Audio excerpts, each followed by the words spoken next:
Hello everyone, welcome back to my another mini blog.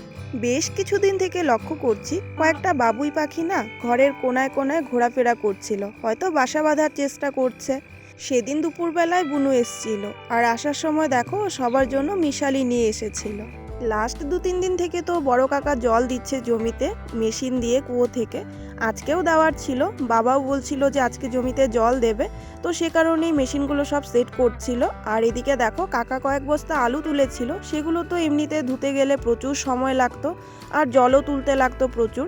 সে কারণেই জমিতে জল দেওয়ার আগে কাকা এখানে বুদ্ধি করে দেখো কি সুন্দর পাইপ দিয়েই জল দিয়ে সবগুলো আলু ধুয়ে নিয়েছে।